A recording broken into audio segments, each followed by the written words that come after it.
Hi, I'm Mandy Wildman, and this is my YouTube story. As of today, October 2nd, 2023, I have 2,560 subscribers. I've been YouTubing since 2017. I've made over 100 videos. And I'm not monetized yet.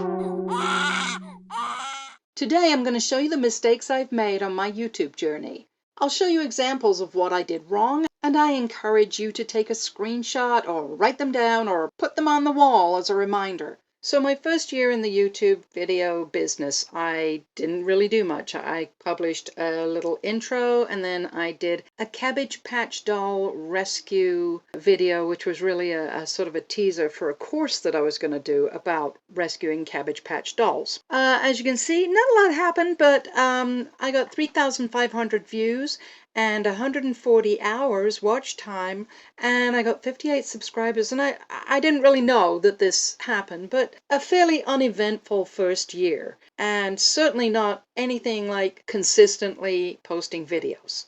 I should probably explain at this point that in order to get monetized on YouTube, you need 1,000 subscribers and 4,000 watch hours in the previous 365 days. That's it. So from October 5th, 2018 to October 5th, 2019, I got 12,000 views, 613.5 watch hours, and I gained 452 subscribers.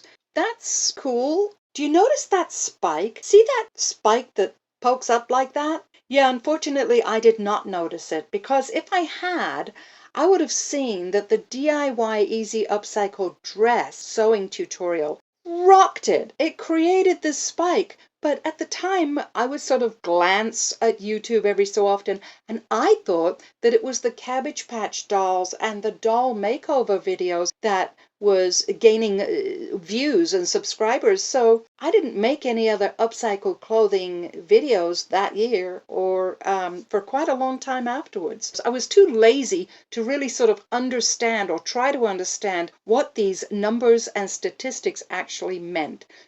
I mean, it's really not that hard. All you have to do is a quick search, and there are hundreds of wonderful YouTubers who've made easy to understand videos on the subject of YouTube analytics and how to get monetized. In January of 2020, I opened my bridal and handmade clothing boutique. It was pretty successful from day one, and I loved it, and I still do. I made a couple of videos about renovating and opening the shop. My subscribers, who were there to watch videos about upcycled sewing and creations, didn't seem too interested in hearing me whine and complain about how hard it all was, and on and on. Some of them left. I don't blame them. I would have too. Despite making almost no videos during that time period, I gained 564 subscribers. Unfortunately, I lost 88 of them, and my guess now is that my subscribers weren't too interested in watching yet another mask video. I assumed it was what people would want. I didn't notice that the DIY upcycle dress video had brought in well over a third of all the subscribers during that time. No, instead I got discouraged, because at that rate, I was never going to get monetized. Clearly, I had a lot less patience than my poor, sweet, loyal subscribers. I love you guys. On October 31st, 2020, I hit 1,000 subscribers on YouTube.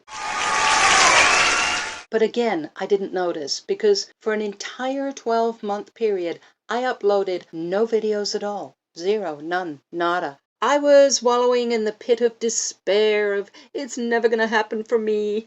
Well, I still got 400 new subscribers, but after losing 100 previous subscribers, I ended up with 300 new ones.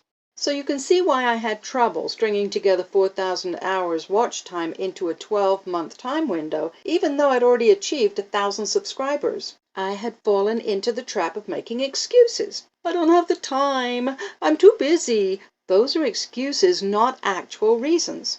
So everybody has a busy life, but they only stop doing something they love because they've already given up. In December of 2021, I discovered shorts. It sounded like a quick and easy way to get some views. I made one short of my chihuahua falling asleep. Oh yes, I did. And one of a wedding dress work in progress. That's the first little spike you see there. They got some decent views, which was encouraging. So then I got crazy and I made 11 shorts in one day trying to force the issue.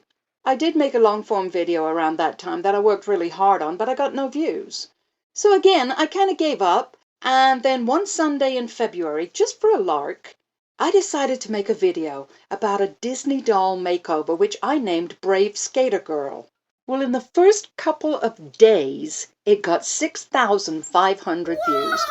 I was super excited until I found out that shorts didn't count towards my overall channel watch time. I got discouraged and I quit again. That tiny 33-second video is still one of my favorites of all time, and it's helped me to get hundreds of subscribers and views to my other videos. Thanks, Brave Skater Girl. One video I made was a heartfelt tribute to the courageous people of Ukraine. To say it was off topic for my subscribers would be an understatement of epic proportions. It flatlined at about 250 views. So finally, in May of this year, I decided to get serious about sharing more sewing content on YouTube. How to upcycle and redesign clothes. Stuff my subscribers actually wanted to learn about in the first place. And look at this. Let's just look at the last 90 days. Almost 900 hours of watch time and over 700 new subscribers since I started regularly uploading more on-topic videos. I just decided that I was in it for the long haul. No matter what happened, I was going to upload my thoughts on my projects and focus on helping people do what they love. I'm hopeful I'll get monetized soon, but I'm not angrily checking my stats every other day. I'll let you know how it goes. I love you guys. Bye for now.